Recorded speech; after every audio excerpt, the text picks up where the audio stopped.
And for now, tanaw ta sa Ella unit. Come. So, pareho dito sa Ana unit, we have here an extra space dito sa kilid. Ella unit is an attached unit po, single attached unit. Access ka sa other side, diri ang side sa likod, diri ang kilid. Dili na dito. So, diri ata sa sulod. Let's get into the model house unit of Ella. So this is the sala.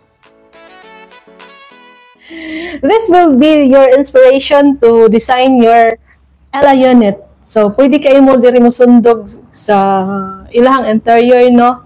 We have here the sofa and then here the windows gihapon.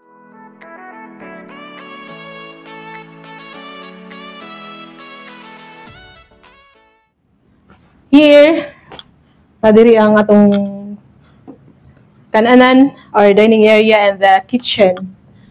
The kitchen nato.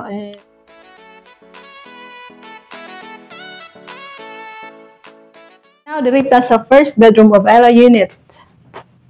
Na diri gibutang ang wardrobe. Cabinet for wardrobe. And the desk or table, study table, and some drawers below.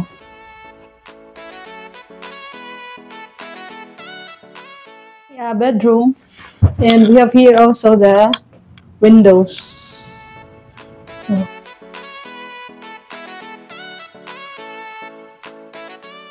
Provision for aircon na. Tapos diri ta sa second bedroom. Na siya yung mga compartments. Then, pwede rin ganun kayo yung ma-design o ginagawa yung kwarto. It depends on you. Nice, no?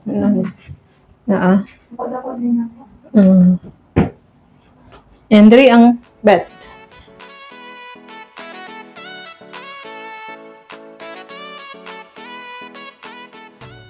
And three. Night table. We're here at the master bedroom. So, nice side table. Pwede rin mabutang ang side table. And we have the paint. Wardrobe yapon. And the CR. Toilet and bath.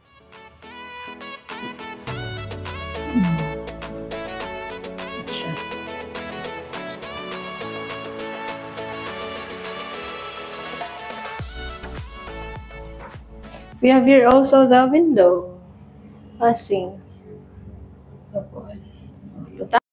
Kawas.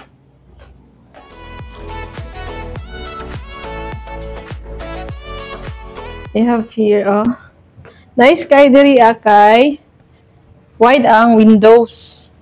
Yeah, on pa diri. So makapass through ra gid kayo ang kahayag.